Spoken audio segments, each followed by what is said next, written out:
Frazier and Maestro styles, you know we got one. Right back like we left something. We don't duck smoke, we want all of it. So line them up, Trey sharp with the blade, you know we sizing it up. I'm quick to catch the fade, you know Styles making the cut. Cause we coming out clean every time that we showing up. It's gonna be called The Barbershop.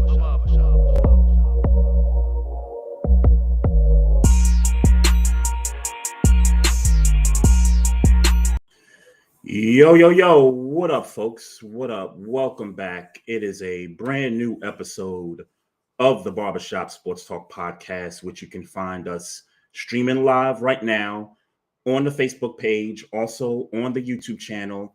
You can also watch us live on our Instagram account at Barbershop Sports Talk Podcast, also on Twitter at Barbershop SPOR2. And then we also got the Twitch channel as well. It's your boy Trey Frazier here in the building, and as you can see, my bro Maestro Styles is not here. He had an emergency, something to take care of, so I'm going to be holding it down solo just for a little bit because I do have a guest coming on this evening. Shout out to the Ravens flock. You know, y'all know who y'all are. We got Carita Parks, Bowie TV Sports. Also, she's the CEO of Double Take Sports, and is also a Ravens beat reporter, also covers the Washington Mystics and the Washington Wizards down in DC as well. So, you know, in about, I'd say 25, 30 minutes, she will come on with me and we're going to talk a little bit about this Ravens team. We're going to talk about this upcoming game, which is a huge game against the arch rival Pittsburgh Steelers coming up. That should be a good one as well, as both teams are sitting atop the AFC North 6-6 tied, which is kind of crazy to think that the AFC North would be the worst division in football this year. But, you know, folks, that's where we are. So, you know, that's what it's going to be. So certainly looking forward to having Carita on with me, you know, for a few minutes to kind of talk about that. And then I'll probably get into a little bit of, you know, what's going on with the Wizards. I know Maestro would have been hyped up to kind of, you know, talk, you know, Wizards, or maybe not, just because they're not doing so great. And that's really one of the questions I really want to ask her is, you know, hey, what's going on with the Wizards? Why can't this team extend, you know, from past seasons of just, you know, bad play on the court, you know, bad records, things like that. So, so certainly looking forward to that. Hopefully everybody had a great Thanksgiving weekend. Shout out to the family. Shout out to everybody out there that had to travel, see family, do all those great things. Hopefully your stomachs are full of, you know, nice food, you know, whoever you spent your time with. Really, really great, you know, stuff this weekend. I do got a couple of shout outs. My guy, Chris Mathis, who we had on the podcast a couple of years ago. He's a celebrity barber based out of Queens, New York. And, you know, that's where we spent our Thanksgiving at in New York this past weekend. And I needed a haircut and I decided to go hit my guy up.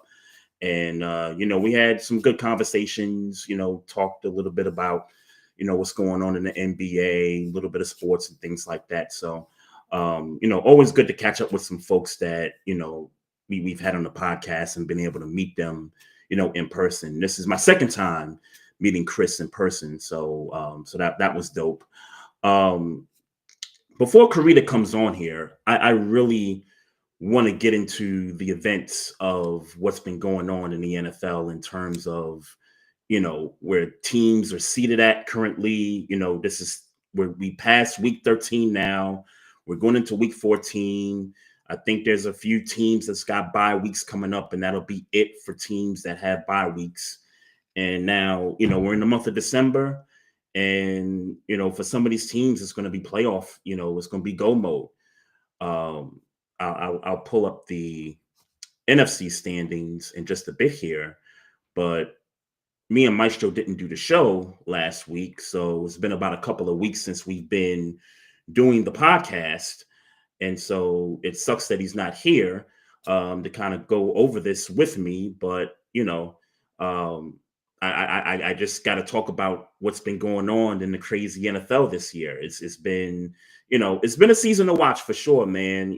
Teams that you thought were going to be, right there, at the top or surprisingly at the bottom. You got these up and coming teams with some up and coming rosters, quarterbacks, things like that. So let me start with the NFC first here.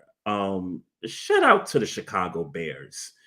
That was a great win on Black Friday against the Philadelphia Eagles. Was like a one-score win. I think the margin was like 9 points. They beat them by.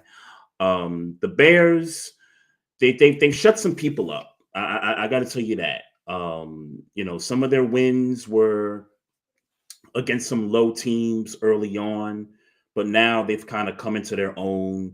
Ben Johnson is making a big difference in this coaching staff, and certainly a difference in Caleb Williams and the way he's been playing.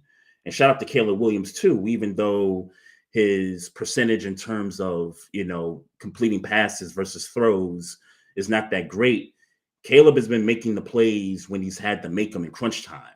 If you go back to some of these games that they've played recently, he's been making these plays. He's been, doing so in the clutch. The defense, while the defense gives up a lot, they kind of bend throughout the game, but they're very opportunistic. They get the turnovers, they get the sacks when they need to.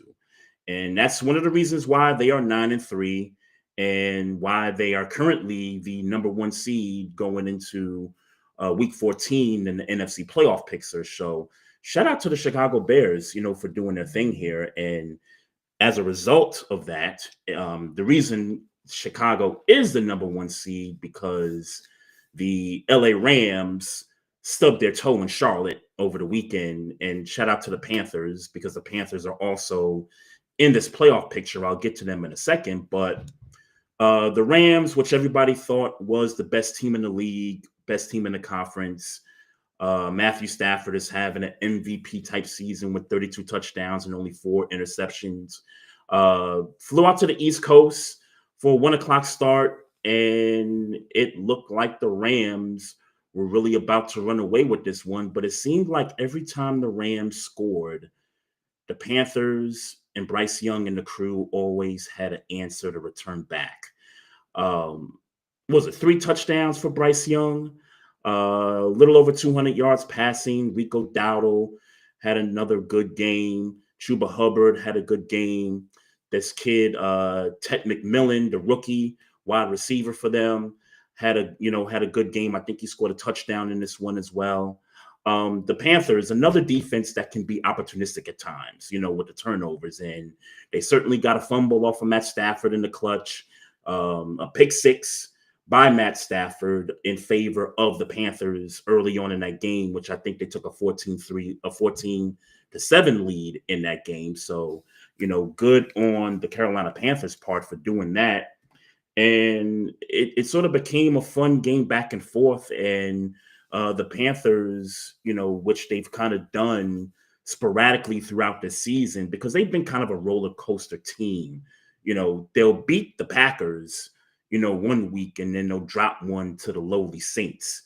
So the Panthers, they could be good at times. They could also look awful like they did last week against the 49ers. But this week, they showed up, and, Bryce Young with another clutch 4th down conversion. I think he had 2 4th down conversions in that game, if I'm not mistaken. But shout out to the Panthers and the Carolina Pantherettes, and that's a side joke right there. Shout out to our good friend Sonia, who's a Carolina Panthers fan and the Carolina Pantherettes fan club, because y'all really, the team is really kind of doing their thing. I don't know if they're going to really get into the playoffs or not. I think the only way to do that is if they can find a way to maybe sweep Tampa Bay. They got 2 games coming up in December with them.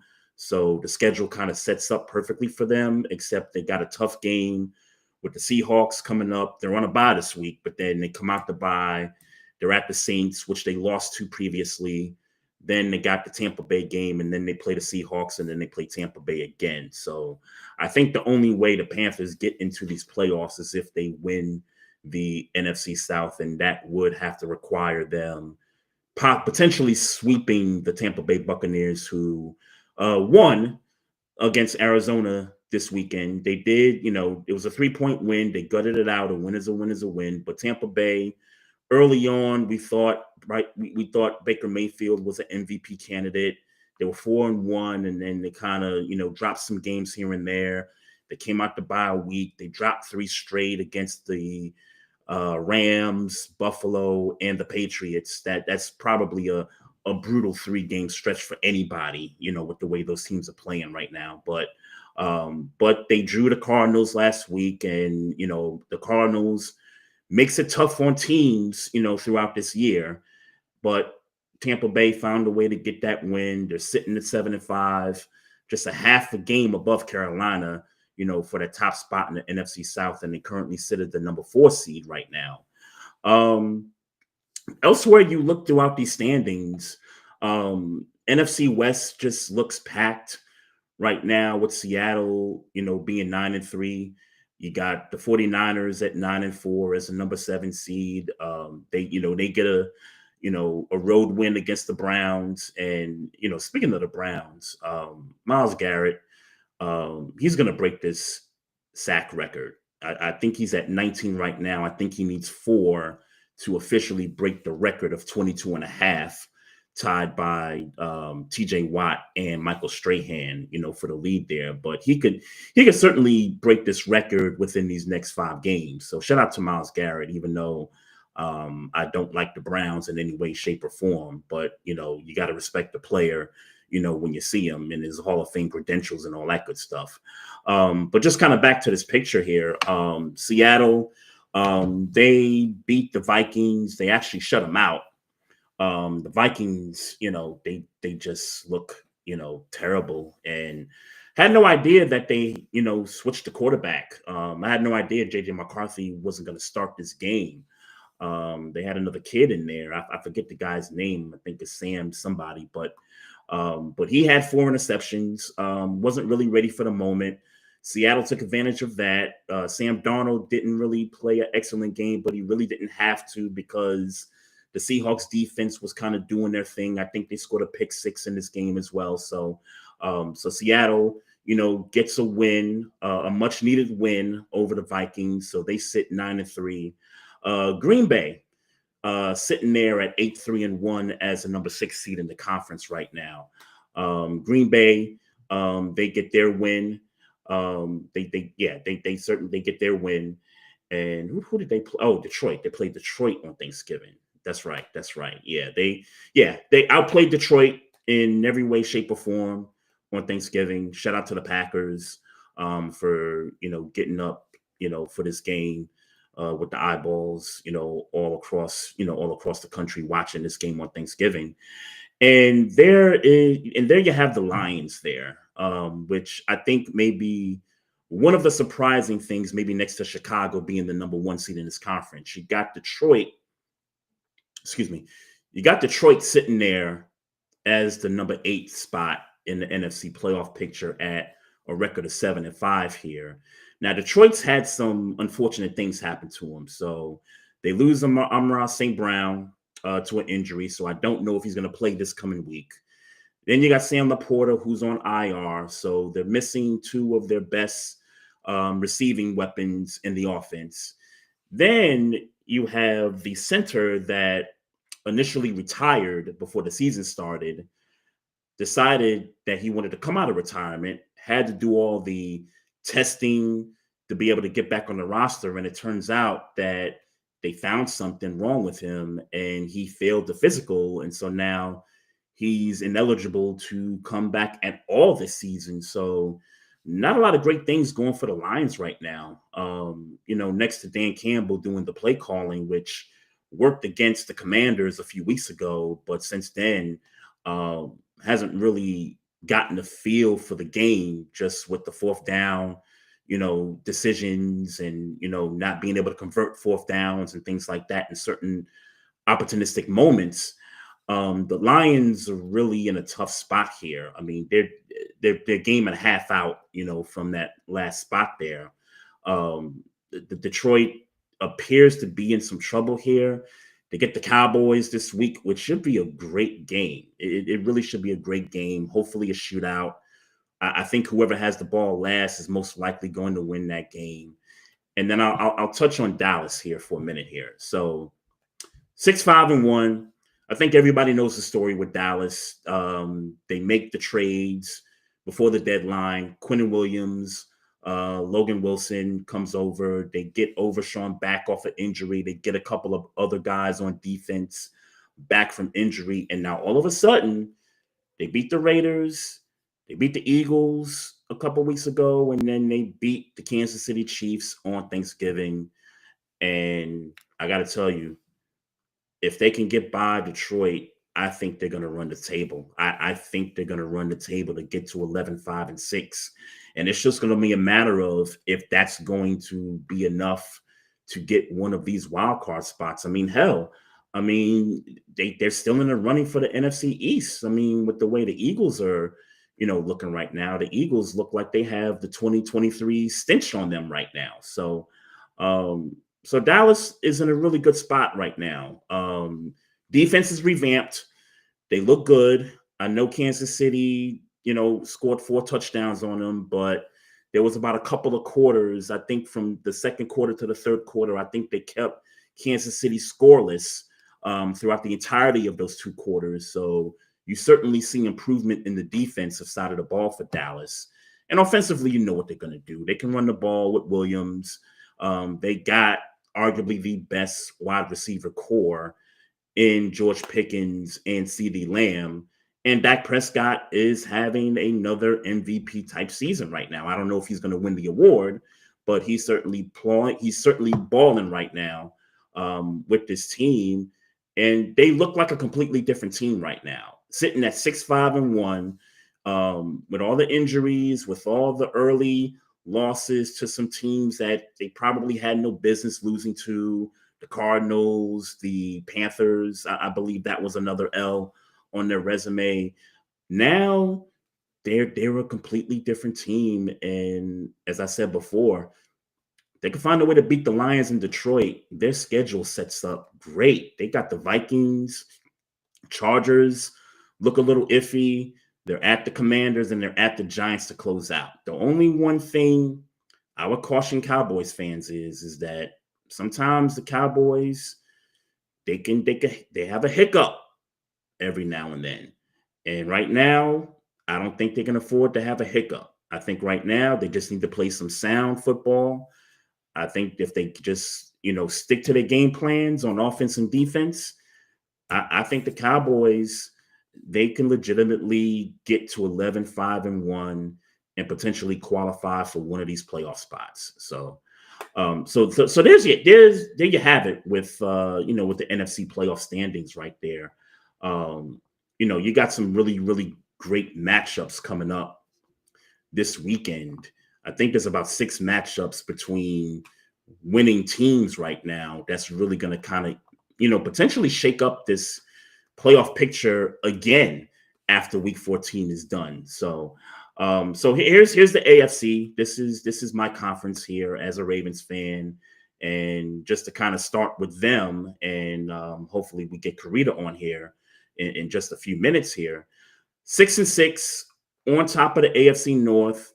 Had a chance to be 7-5 going into the Thanksgiving game against the Bengals. And look, just for the record here, I've been seeing a lot of Bengals fans on Twitter and on social media, and I think national media is trying to hype up this whole Joe Burrow's coming back to save the Bengals to get a playoff spot to win the division. Yeah, I got to calm that down for a minute. That's why we don't see y'all on this list right now. Y'all not on this list right now because nobody really believes that you're going to get to the playoffs. Your time is up, Cincinnati. But props to them. They beat the Ravens on Thanksgiving in Baltimore.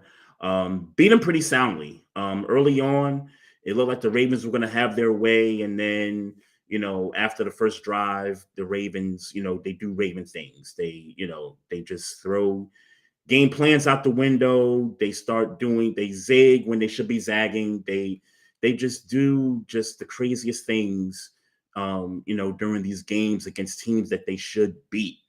But I'll give credit where it's due. Joe Burrow had a clean game. I believe we sacked him one time, but other than that, he stayed clean in the pocket. Jamar Chase had his usual 120 yards against us. It could have been worse than that. But he caught, I think 7 catches, 120 yards. I think he scored a touchdown on us also. Running game was decent for Cincinnati. Our running game was, we didn't run the ball enough. Ravens, this has kind of been a story all season long where, they just not giving Derrick Henry the 20 plus carries he needs to be able to help this team win games. And Lamar Jackson is sitting here unwilling to run, even though he ran a little bit better during the Bengals than he did the previous couple of games. Some of that is due to injury, I believe. He's been on an injury report for several different things the past 3 games. I think the hamstring thing, is getting better. I think there's some other things that are kind of compromising him and his ability to make the decisions to run. The throwing is off, the passes, he's overthrowing guys. But in defense of him, and just in particularly this game, Zay Flowers had a fumble, and Isaiah Likely fumbled before the goal line, and it went out to the end zone, and it was a touchback. So it's 2 touchdowns taken off the board right there, and he overthrew Tez Walker, which would have been another touchdown right there. So, so just things that the Ravens do to beat themselves, not giving themselves the opportunity to, be able to put points on the board. Is why they're, they are where they are. Now, the good news is that Pittsburgh, sitting there at 6-6, took a beat down to the Bills on Sunday. This week is for a 1-game lead. We'll just leave it at that between Pittsburgh and Baltimore. This game is just for 1-game lead in the AFC North. We're going to see them again. Final week of the season, and that game right there could be the deciding factor who wins the AFC North. Again, Cincinnati, y'all can pipe down the dream about potentially winning the North. You guys are not winning the North. You got Buffalo coming up. You play us again, and you might stub your toe at some point along the season. Who knows? Cleveland's on your schedule. That's not an easy, team to play. Y'all know better than that. So, but elsewhere in the conference, in the AFC conference, you got the New England Patriots sitting on top of the conference, 11-2, with a win over the Giants last night. You got the Broncos sitting there 10-2 as a number 2 seed with a thrilling victory over the Commanders Sunday night. At first, I thought that was a game they should have flexed out of prime time, but it actually kind of worked out. It was a game worth watching because the Commanders actually showed up to play and, put pressure on Bo Nix and the Broncos. But I give the Denver Broncos credit. Some of their games this year have not looked very crisp, particularly on offense. We know the defense is great. We know the Broncos defense is going to show up each week. Offensively, there's been questions, but you can't deny the fact that this team now has won 8 straight games. I believe it's 8 straight games. 9. They've won 9 straight games after they started 1-2. They got in an overtime match with the Commanders. And shout out to the kid, Bettino, the linebacker for the Broncos, with the deflected pass to try to convert the 2-point conversion for the Commanders to try to steal the win, which I agreed with the call that if the Commanders did score the touchdown there, that they should go for the 2 to try to knock the Broncos out. But you give credit to the Broncos. They made the stop in the plays when they had to make it. So they're sitting there. This is where it gets interesting for me. The AFC South. You got Jacksonville sitting there at 8-4. They're atop of the division because they beat the Titans on Sunday. And there was a matchup between the Indianapolis Colts and the Houston Texans. Texans beat the Colts. Defense, again, was ferocious for the Texans. Daniel Jones is playing with some kind of leg injury of some sort. And I got to be honest, y'all, because we've been talking up the Indianapolis Colts. It seems like for about a couple of months now. They started out 8-2. They've been putting up on average almost 33, 34 points a game. But since that Pittsburgh game, the one they lost, the Colts have been mid for about a month now. I mean, even with the win against the Falcons overseas, I mean, the Falcons took them to overtime. I mean, that kind of tells you how much the Colts have been kind of fluttering a little bit. They come back on U.S. soil. They take a huge lead in the Kansas City game. I think 20-9 was the lead, and then they blow that lead. They get walked off by a field goal, so they lose to the Chiefs. And then, they come home against the Texans team who's hot right now, and, they can't, make the plays there in that game. So now you got two teams on top of the South, 8-4. You got Jacksonville with the lead, Colts sitting there at the number 6 seed. And then you got the Texans kind of on the outside looking into the playoff picture as the number 8 seed, sitting at 7-5. Like I said, 4 straight wins for the Texans. They started off, kind of rocky also. I think they were 0-3 at one point, but since then have kind of, put together a nice stretch of wins here. CJ Stroud's come back, even though it doesn't look like he's all the way 100%. It seems like he's finally getting into the groove of things. I think that's going to help the Texans push for a potential playoff spot as well.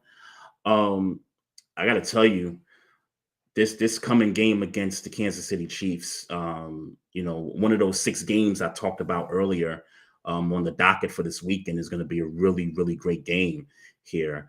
As for the Colts, they got the toughest stretch coming up here. So they go to a place that they haven't won in 10 years, which is Jacksonville, which is crazy to think. And then you go to Seattle. You come home, you play the Niners on Monday Night Football, and then you get the Jaguars again, and then you get the Houston Texans in Houston again. So you've got, and you just, like I said, you just played the Texans. So now you got 3 more divisional games, plus you got 2 teams in the NFC West who, by the way, are contending for playoff spots. That's going to be a brutal stretch for the Indianapolis Colts. And it's unfortunate because we don't know how healthy Daniel Jones is going to get. We don't know the status of Sauce Gardner, who left the game with, I think that was a calf injury, which, people speculate calf injuries lead to torn Achilles. So thank God he didn't tear his Achilles, but we don't know how long he's going to be out. Remember, they made the midseason trade to get Sauce Gardner. I think they gave up 2 first-round picks, if I'm not mistaken. So you got that going, and now you're not going to have him for the most important stretch run of your season, Indianapolis. This could get bad.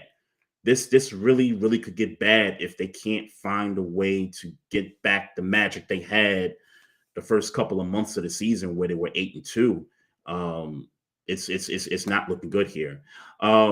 If I'm the Chiefs, and shout out to the Chiefs, 6-6, sitting in that 10 spot, shout out to the Chiefs fans that have been on my timeline, pontificating ways to get in the playoff picture and, figure that thing out. Here's what I'll say. If you're a Kansas City Chiefs fan, here's what I will say. Because we talked about this. Me and Maestro, we kind of talked about tiebreaker scenarios in the AFC. They've already lost to the Chargers. They've lost to the Jaguars. They've lost to the Buffalo Bills, right? And Bills are sitting, good there at 8-4 as well. If I'm a Chiefs fan, I got to be looking at the Colts and thinking to myself, that's the team that we need to fall out of the standings because they beat the Colts. And with the schedule that the Colts got and with the schedule that the Chiefs have, it looks like the Chiefs will be able to overtake the Colts into the standings. And I think that's going to be their path to get into the playoffs here. So, so shout out to all these teams making, trying to make runs here in the playoffs here. So let's finally get our guest here.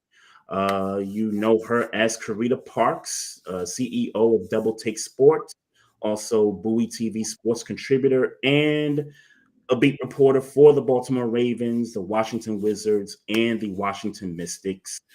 Carita, welcome back. I appreciate So you. much. How's everything? How's life been aside from covering sports? Life has been good. I cannot complain. Sports is life for the most part right now, but Yeah. I still try to make sure that I have some balance and get together with friends and family. And so for Mhm. the holiday, I was able to do that. And so no complaints. Nice. Even though Thanksgiving was sort of a work day for you because the Ravens Very obviously true. played on Thanksgiving, but you were still able to find a way to get out and partake with the family festivities and things like that. So, Yeah, and you got to watch some football on Sunday, I'm sure. I did. It felt, it's nice to work. It's nice to work the games, but sometimes it's nice to just sit back and be a fan.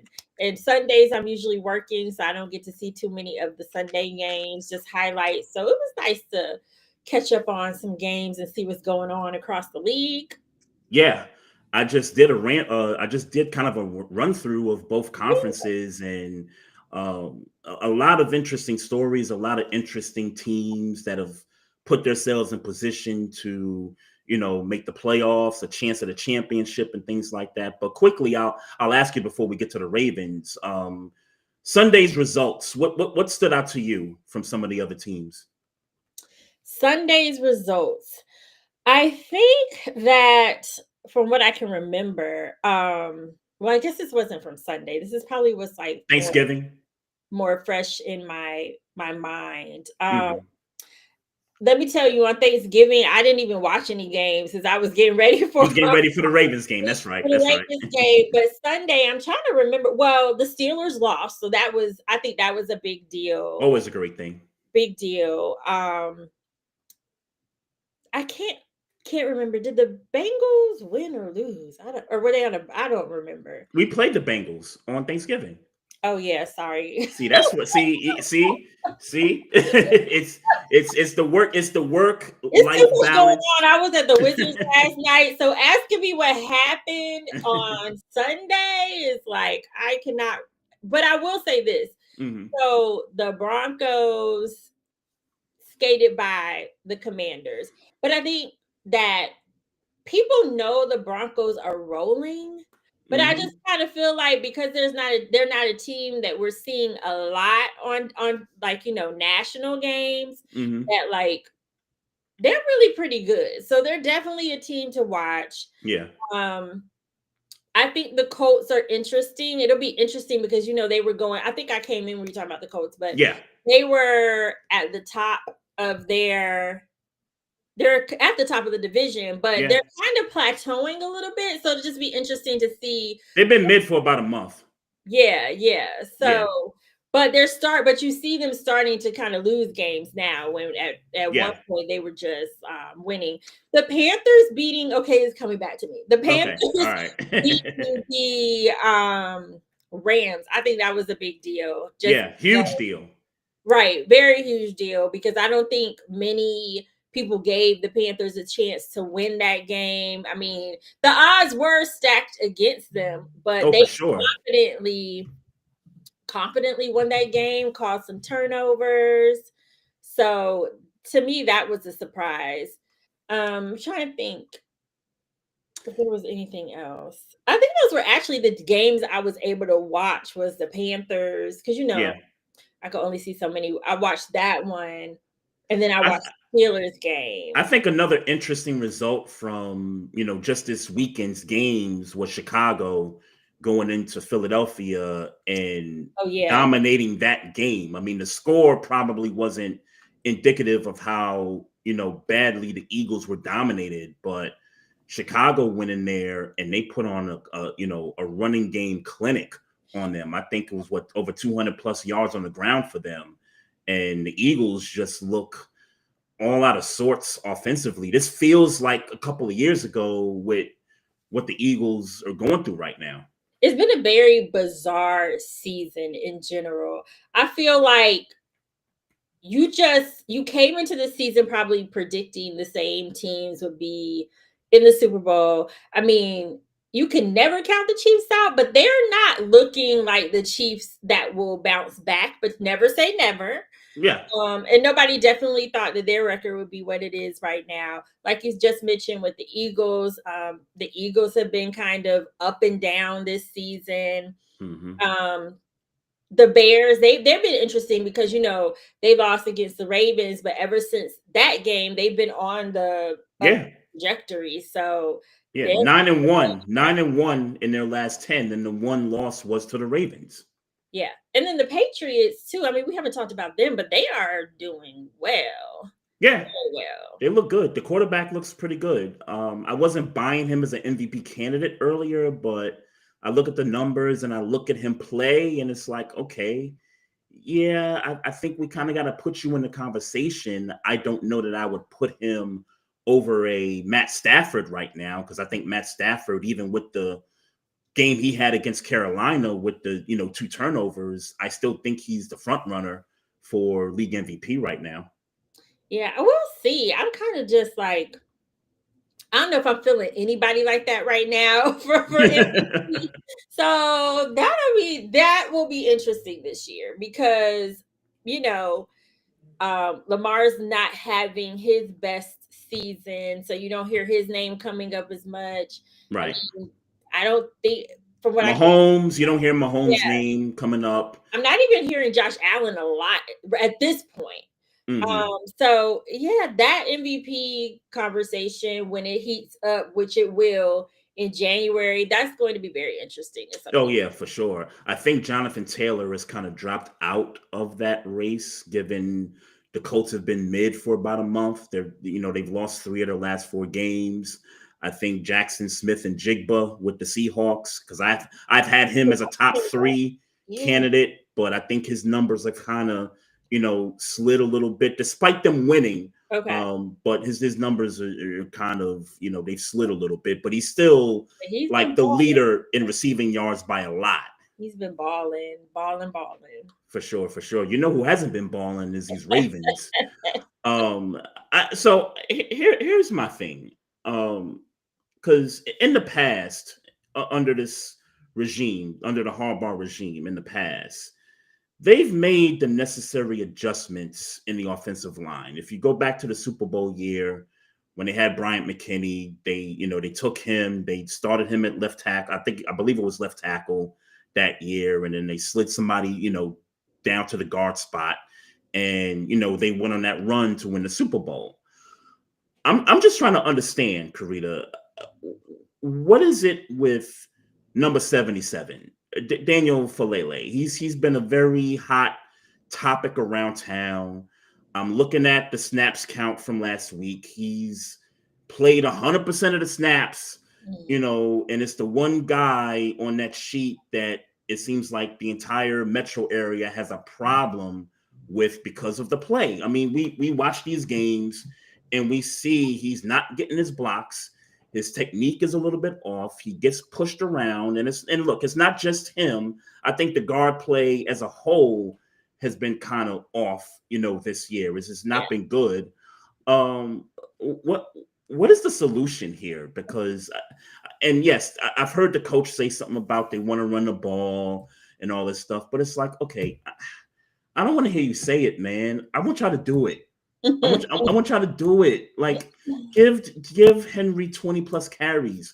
Get Keaton Mitchell 10 plus carries. Get him involved in a passing game, especially Lamar's not reluctant to run lately. I know he ran a little bit better against Cincinnati on Thanksgiving, but you need a threat of some speed back there. And I think Keaton Mitchell can do that for you, in addition to giving Derrick Henry 20 plus carries. So I guess what I'm trying to ask is, are they going to really make the necessary adjustments in the offensive line to be able to finally get this run game going and get it back to what it needs to be getting back to? If I had $1 million for every time I got asked this question, I don't feel like it's going to happen this season, because if it was going to happen, in my opinion, that would happen at the bye week. That's the time that they had an opportunity to sit back, reevaluate. But Falele has been on the squad since last season, so they know. I mean, I'm just saying he's been in that role since last season, so they know Yeah. what they're working with. And then you have the sample size of up until that point of this season. So if they were going to make that kind of change, to me, it would have happened after the bye week because that was their opportunity. And you see the defense made some changes. The defense Right. improved. I will say the offense definitely was not as efficient as it was the first half of the season. But when they came out of the bye week, they had a little bit more. It's like they were trying to get more creative and do more things to win games. So I just, at this point, the season is almost over. There's just a few more weeks in the season. So I do think if you make a change now, that's just not going to be as productive. Now it is interesting that they finally like kind of rotated in Emory Jones last week. That wasn't in, But that was the right guard spot. That wasn't the so it wasn't in left guard. Right. It wasn't a situation where it was going to help. Yeah. As it relates to Falalele, but it's late in the season. I personally just don't see him doing anything. If it didn't happen after the bye week, and he has been asked this question over and over and over again in various situations, press conferences after Monday press conferences after games, directly after the games, he's been asked the question in several different ways, and his answer always remains that he feels like they have the best personnel out there right now. So I wouldn't expect any changes. That's crazy because they saw the changes on the defense. They saw they had to make something happen on the defense, and they addressed it. Yeah. And they clearly see what's going on with the offensive line, and yet, the Emory Jones thing, cool. But I don't know. I'm trying to just think because this is going into the practice squad. Yeah. So I'm just trying to think, who do they have? I really feel like it comes down to who do they have to even replace him. Yeah. I know Ben Cleveland's could possibly be an option, but he's been a name that's been thrown out there by the fans. Obviously, for John Harbaugh, that is not who he feels is. I'm assuming he feels Daniel is better than Ben Cleveland, is what I'm saying. Okay. And then obviously there was a trade deadline, but there wasn't a lot of offensive linemen available at the trade deadline, I don't believe, from what I recall. Right. So I think it's really a matter of who's going to replace him. Yeah, I kind of agree in a sense that, you go back to the trade deadline, and, if they weren't going to make the change there, then they weren't going to do anything at all. So I kind of agree there. It's just getting to the point where you're 6-6, you're in a crappy division, at least for this year. You still got a chance to make the playoffs. I mean, hell, you got a chance to make a run here. Like, I understand there's some pessimism around town, but I mean, look at the AFC. Look at who's at the top of the AFC. I mean, Mahomes might not be there. Josh Allen might not be there. The offensive line is, that's a big deal. But Falalele is not the only. Like, if that was the only issue, right, it wouldn't be such a conversation. Well, I'm not gonna say it wouldn't be such a conversation, but holistically, we're seeing different parts of the offensive line not holding up at times. I agree. And that is an issue because for the run game, I mean, they could run Derrick Henry opposite of Falalele. You know what I mean? Yeah, right. That doesn't hurt him, like going up the middle, Right. So there's been, from my perspective, as a whole, the offensive line just hasn't been as good as you need them to be to protect Lamar Jackson. He's been getting hit a lot this season. Yeah. So I'm not surprised that every week there's something, because the offensive line just hasn't been holding up, in my opinion, as a whole.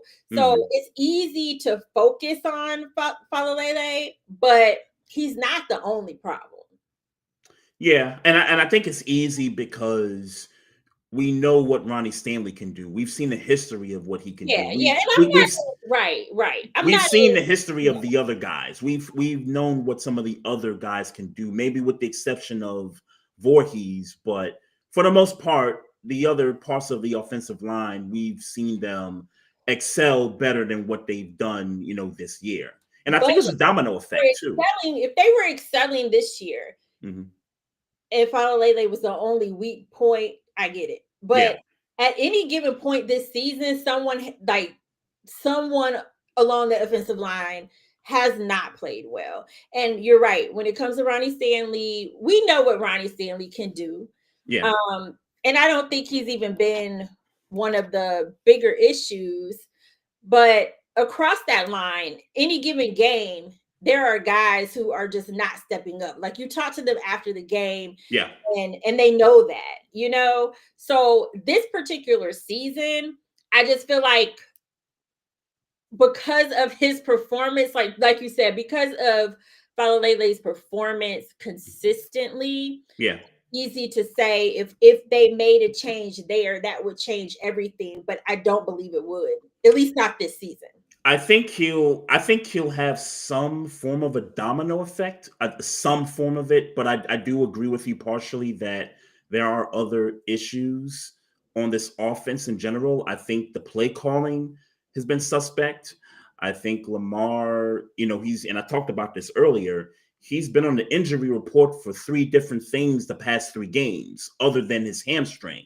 Mhm. And so there's something where he's reluctant to run in certain situations, um, very indecisive, taking a lot more hits than he normally would like to take, not being able to get into that gear when he's trying to cut.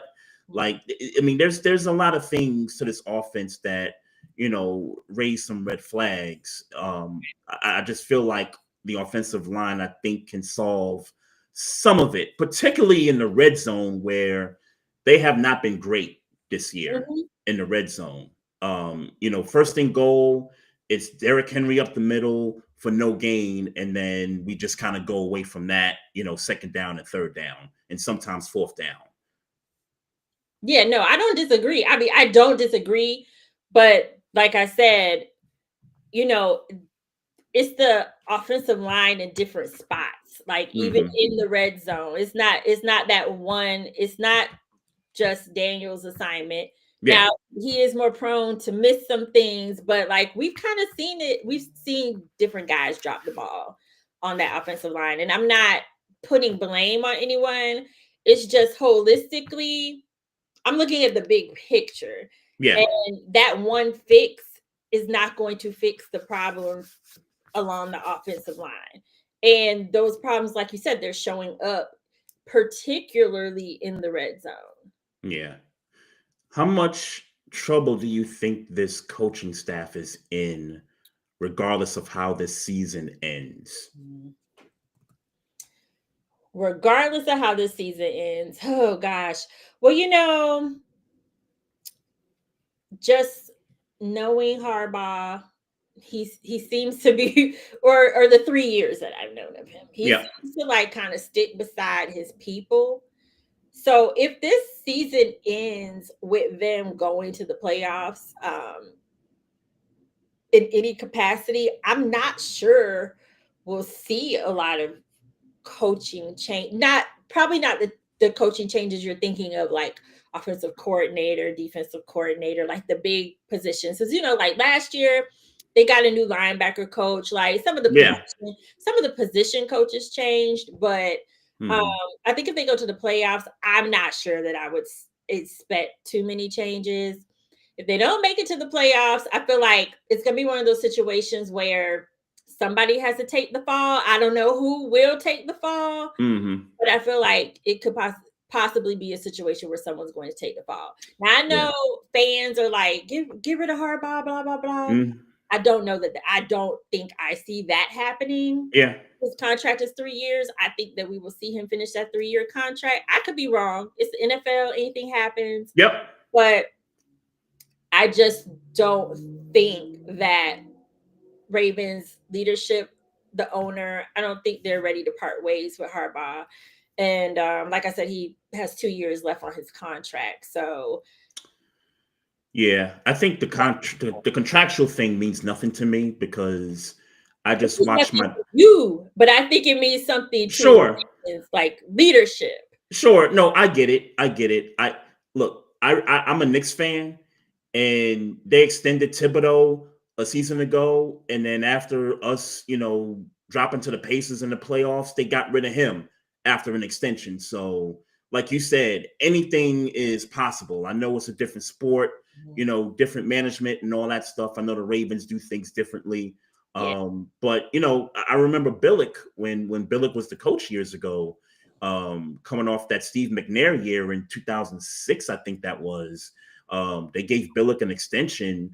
The season ended up going sideways in 07, and then they decided to part ways with Billick. So, you never know. I agree with you in a sense that, it's the NFL and things just change even when you least expect it. But when I really mean coaching staff, I'm really talking about Harbaugh because, I mean, the head of the snake, you cut that, most likely OC goes, the DC goes. It just depends on who else they bring in, that kind of a thing. Now, when they were 1-5, Oh, I yeah. was of the opinion that, it might have just been time to just kind of part ways. It's kind of similar to what they're saying about Tomlin in Pittsburgh. You Mhm. know, you heard the chants during the game, fire Tomlin, fire Tomlin. Um, they might be going through a similar situation. It might be a situation here where it's like 18 years. That's a great run. Sometimes the message gets stale. Sometimes players don't react to certain things, well after a period of time. Maybe it's just time for a change. Maybe you don't fire him. Maybe you just say, hey, look, man, we want to put you in another capacity within the organization. They have a history of doing that. They did that with Ozzie Newsome, great Hall of Fame tight end executive. They've done that, with certain people in the past. If they did something like that, I think fans wouldn't mind that. But I think right now, because they've gotten themselves into this position at 6-6, it's just a matter of, hey, what happens these next 5 weeks? I don't know if it's going to be Harbaugh, but I do know if this season, if they don't go to the playoffs, I think you really got to I think it's going to be some tough decisions in the offseason. It's basically Yeah, what I'm saying. yeah, Because has to be. this is a team that has the talent to not be 6-6. Mm-hmm. This is a team who there were hopes that this team could still make a Super Bowl run. Yeah.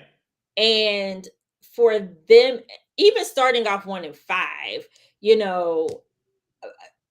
I just think that you have to take a hard look and make some tough decisions this offseason if this team does not make the playoffs, because there's really like no valid reason. Now, I will say the injury bug has been hitting them a little more than it did in the previous 2 seasons Mm-hmm. when they made the playoffs. I'll definitely say that. We're seeing a lot more injuries. That bye week really came at a perfect time because there was a lot of guys that needed to get it together.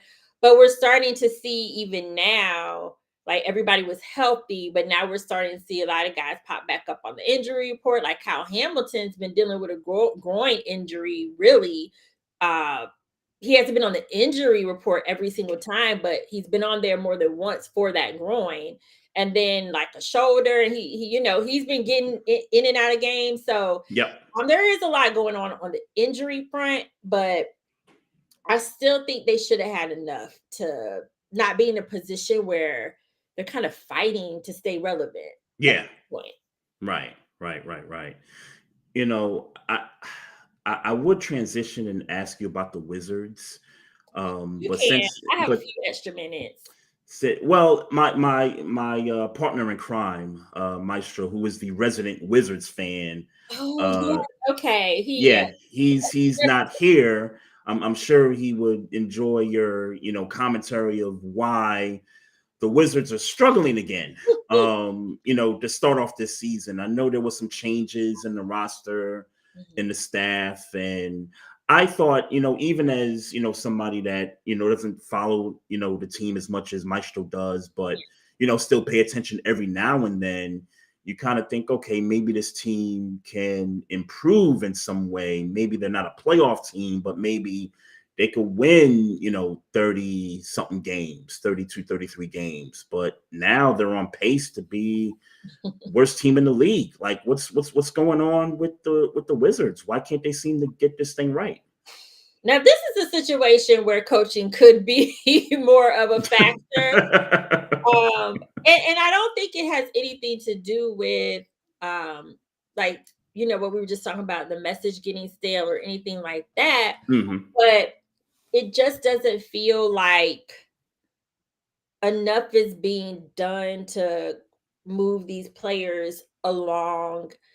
Because to your point, there's enough continuity. I should say there's enough continuity on the Wizards from last season. Yes, there's some new pieces, like you got CJ Some McCollum. vets. Yeah. And then Chris Middleton came at the end of last season. But Yep. it seems like your rookies and your role players, many of them didn't change. I mean, you got the addition of Cam Whitmore. So there are additions, but I don't feel like enough to where, the Wizards should have started off the way they started off, because they just broke a 9 game winning streak. I think it was. They have they did win 2 back-to-back at home. Right. Yeah, 9-game losing streak. Yeah. I remember that. They beat the Atlanta Hawks, and then last night, they beat the Bucks. But the thing is, they don't have to win every. I said this at the very beginning of the season on another podcast. Yeah, they don't have to win. It's not just about the wins. Like, yes, you want to see them win, but it's also about them competing. And the problem in during that 9-game losing streak is they were in those games, but the way they just in the end there, that fourth quarter, the way they just collapsed in the fourth quarter was just inexcusable in most cases. And as a fan, that's frustrating. Last night they did win. But if they would have lost last night, I think fans would have respected the effort. Right. So, I think that from my perspective, I did say I didn't think they were going to win enough games to get into the play-in or anything like that. But, I felt like they would win more games. Like, to me, their record needs to be better than last season. Right. Personally. Through what they've played, 20 games so far? Like, it does feel like it needs to be better than what it is now through 20 games with the vets that they have and the continuity like you talked about. Yeah, I would agree with that. I would have definitely thought we would see more of a mix, right? Some wins, some losses. Yep. But it was just like that long losing streak is like, okay, wait a minute now. Like, they should be playing better than this. And I mean, the vets were showing up. CJ McCollum's been having great games. And Chris Middleton, I mean, I think he's playing up to as expected. He's not a CJ McCollum. He's an older guy, yeah.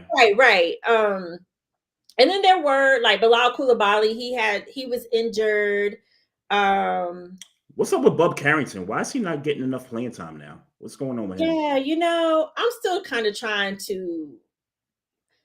Well, I will say as far as Bub is concerned, I mean, there are a lot more guys who need playing time. They have so many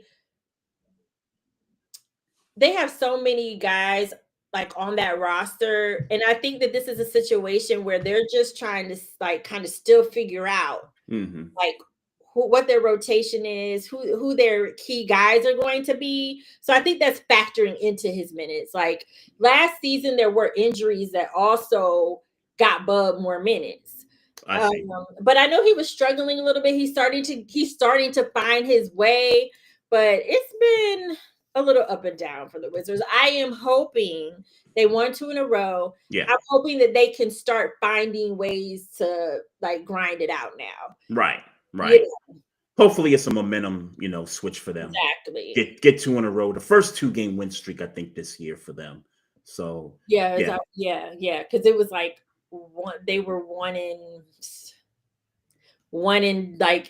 8. 10, something like that. 1 in 8, 1 in 10. Yeah, something crazy like that. And it's Something like, crazy like then, that. they won the first game of the season, I thought, and then they got on that long losing streak, if I'm not mistaken. So They got on a yeah, long losing streak. I do know.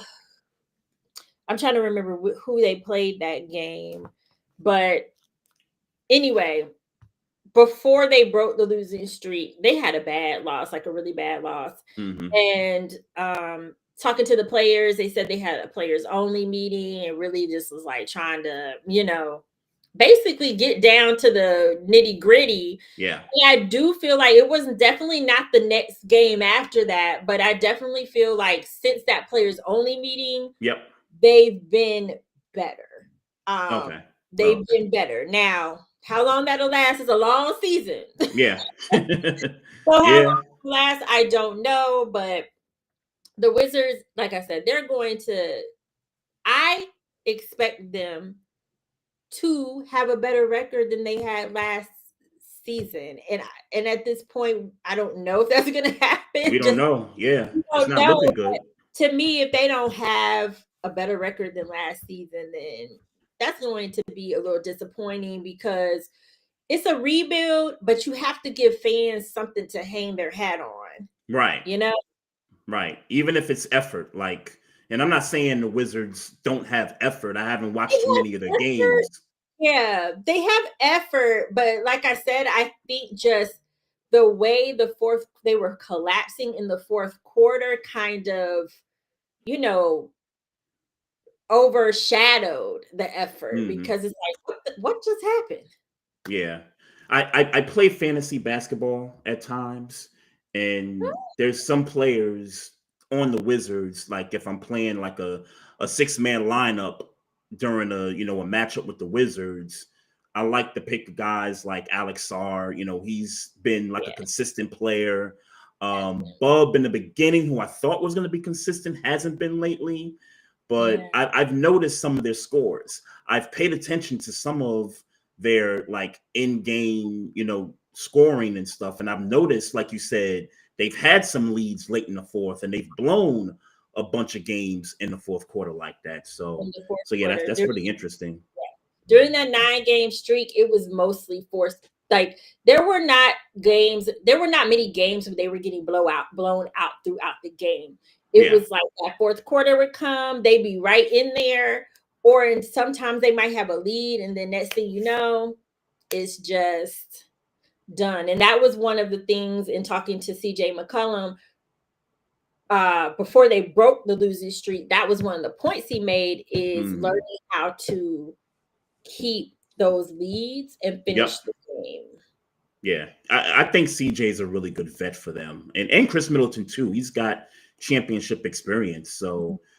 The moves they made to get those two guys, I thought were some good moves to kind of help with the Mhm. rebuild and get the young guys, moving along there. But it's a wait and see at this point. It's a wait and see. But I will say this, in my opinion, they have drafted well. They've made some really good trades. They've got rid of some contracts that you wouldn't think they would be able to get rid of. So the foundation is there, but hmm it's got to start coming together like Yeah, sooner rather than later. yeah, agreed, agreed. Karita, I don't want to make you late for your next availability. I know you got something going on after this, so I do appreciate you taking the time out to come back on the Barbershop Sports Talk podcast again. This was fun. I always enjoy your pregame and postgame with Wole. Shout out to Yeah. Wole and the crew over there at Urban Sports Scene. Let everybody know where they can find you at on social media and some of the things you got coming up. Sure, you can find me on social media at Carita Parks on all platforms. You can also find my Ravens coverage on Bowie TV Sports. That's at Bowie TV Sports on all platforms. And then also be sure to check out and follow Double Take Sports. That's my sports media company. We cover NBA, WNBA, golf, college, basketball, like you name it. We pretty much got it. So check us out at DBL Take Sports across all platforms. And then coming up, I have more Wizards coverage. I got a couple of Wizards things this week. There's a game on Thursday. There's an event I'm going to on Friday. Also, Ravens, they practice this week. They're actually back in practice tomorrow. So I have Ravens practice this week, and then the Steelers game on Sunday, which is big stakes. I mean, huge game. Huge game. Two games in a row that are going to be huge. Steelers, and then they got to go away to Cincinnati. That's right. Yeah. So these two games are really going to be so pivotal for the divisional race. And so the Ravens got to basically get it together quick. Yeah, for sure. The clock's ticking. Is definitely, they got no time. They got a month to pull it together. So they had a little mini bye after Thanksgiving, so hopefully that gave like the coaches another opportunity to regroup. But to me, they got to go. They got to pull every trick up out the go time. These games. Yeah, it's go time. It's go time. It is go time. Like, got to figure it out. Yeah. Hey, shout out to you on covering the golf tournament earlier this year too. Thank you. I didn't know you did golf, but and I'm not a golf. Golf was like the first sport. I think we talked about this before, but my background started in PR communications. That's right. Yes. Golf was actually the first sports job that I had. That's right. I remember you saying that before. Yeah. So yeah. I'm happy that I'm able to like kind of get back into it as much as I can. Good. Dope stuff. All right, Carita. Again, I appreciate you hopping on, taking the time, and we'll, catch you on the other side. Absolutely. Thank you for having me. All right. No doubt. Take care. Be safe. All right, folks. Carita Parks, Double Take Sports, also beat reporter for the Ravens, the Wizards, the Mystics, and does a little covering of golf right there. So, she does it all. Very informative. Always enjoy her doing pregame and postgame. Shout out to the homie Wole with Urban Sports Scene.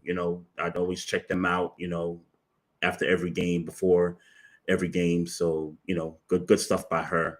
All right, folks. I'm just gonna get to this slate of games for this week. You got week 14 games coming up. We got 6 really important pivotal games coming up that's gonna change the entire complexity of these standings once again, like I talked about before. So look, let's kind of go through it. Okay, Dallas at the Lions in Detroit. I think the Cowboys beat the Lions, and it's not because I think the Lions are bad. I don't think they're bad. I just think they're going through a rough stretch. They got some injuries that I'm not sure they can overcome.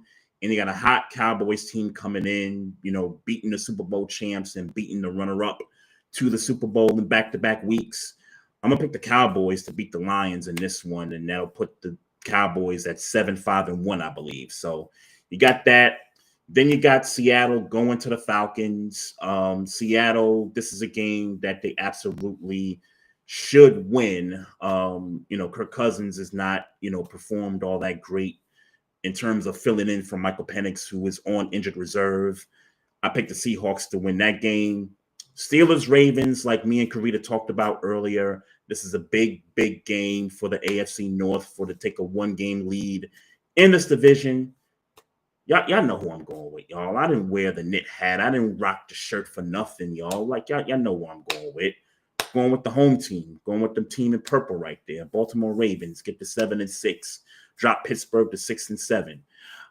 Titans at the Browns. This is Shador versus Cam Ward.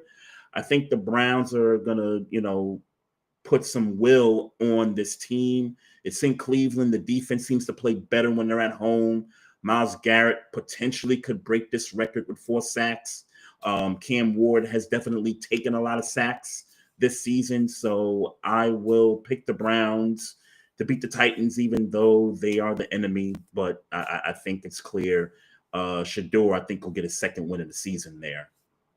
Then we got the second big game of the weekend. Colts going to Jacksonville, taking on the Jaguars. Both teams 8-4. Colts kind of coming in, losing 3 out of 4. Jacksonville winning 3 out of their last 4 games, after getting beat down a few weeks ago, and then they kind of bounced back from that. Actually, it was the Texans game where they blew a huge lead lost that game, bounced back, beat the Cardinals, beat the Raiders, and then they had a win that they should get against the Titans. They should beat teams like that. So Jags are in a good position here. They're at home.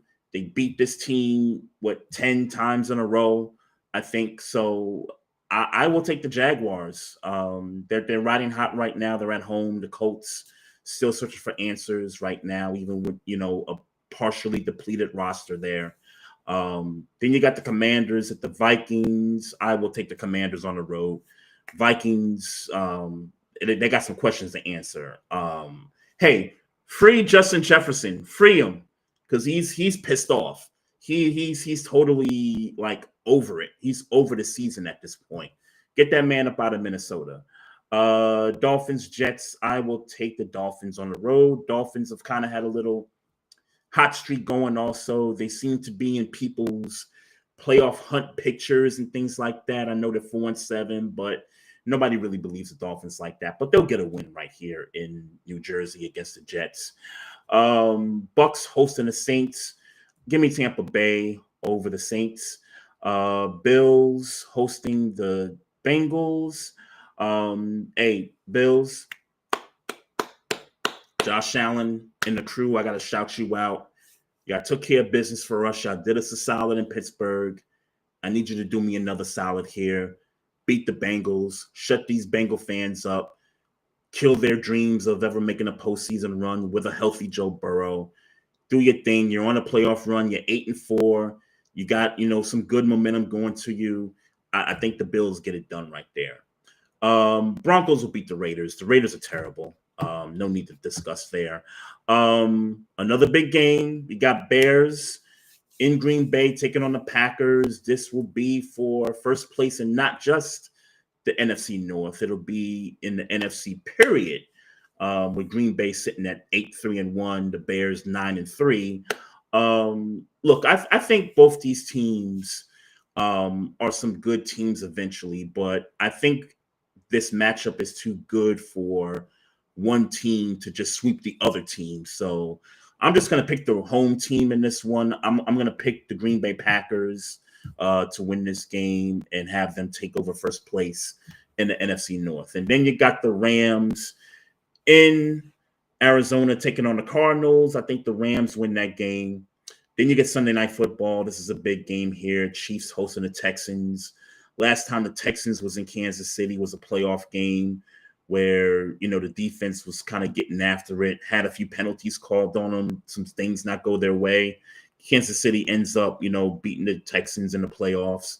And here we are again, Chiefs sitting at 6-6, the Texans 7-5 after starting 0-3. This defense has been relentless for the Texans. You got Will Anderson on one side. You got Daniil Hunter on the other side. The secondary is no slouch either. I think the Chiefs are going to find a way. As much as I would like to see the Texans ascend, I think the Chiefs at home with the crowd, it's a Sunday night game. I think the Chiefs are going to find a way to get to 7-6, and that'll be real critical if they could beat the Texans in terms of tiebreakers as well. I'll take the Chiefs at home against the Texans. And then they got Monday Night Football. This is a big game also. It's, intra-conference game. You got the Eagles coming off a loss to the Bears that's sitting at 8-4 against the Chargers, who was also 8-4, coming off a win against the Raiders. And we got a couple of things here. We got Justin Herbert with some surgery on a hand yesterday. And so they're kind of looking at that day to day to see if he'll be ready to play this game. And I tell you what, if Herbert is not in this game, the Eagles win easily for me. But if Herbert plays this game and the defense continues to rise to the occasion for the Chargers, I'll take the Chargers at home. I think the Eagles are still trying to figure themselves out. There'll be some games in the schedule for them to figure some things out. But I think in this spot, and again, Justin Herbert got to be on the field and he got to be effective. If both those things are true, then I will take the LA Chargers to win this game against the Eagles. So, and then you got Panthers, Patriots, the Giants, and the 49ers on bye weeks. I think the three teams that really matter out of that group is the Niners, the Patriots and the Panthers in terms of their playoff positioning. So we'll see them back the following week to finish up their seasons. And this is going to be a ride, y'all. This season, this final month is going to be one hell of a ride, for these teams here. So again, gonna wrap the show up here. Certainly want to thank Miss Carita Parks for coming through, talking Ravens and Steelers and some other NBA stuff, Wizards, talk a little bit of Wizards there. Want to thank the folks watching us on Facebook Live, also YouTube, on Instagram, Twitch, and on Twitter as well. Continue to follow us on those platforms, folks. And then also, if you got questions, comments, hit us up on the email. It's barbershopsportstalk1@gmail.com. I do want to promote some things because I haven't been promoting this stuff in a while. So I will do so. Got some hats. I still have some of these hats left. The gray New Era snapback hats with the black knitting on them. Still got a few left here, folks. If you guys are interested, scan the QR code, make the purchase. We will get a hat shipped out to you right away. And then we also got, wrong button there. There we go. All right. We got another snapback trucker hat, red, white, and blue joint with the blue netting on it. $35 for this hat. QR code is here. If you're watching us on any of our platforms, scan the QR code. And like I said, we'll get a hat shipped off right to you guys. That's it, folks. Love, peace, and happiness to everybody out there. Certainly got a dope one for you guys next week, and hopefully Maestro will be back. As always, folks, I like to close out this episode by saying, mind your damn business. And as Maestro would say, drink some water. Oh yeah, we got him. Trey, Frazier, and Maestro styles, we got one. Right back like we left something. We don't duck smoke, we want all of it. So line them up, Trey sharp with the blade, we sizing it up. I'm quick to catch the fade, Styles making the cut. Cause we coming out clean every time that we showing up.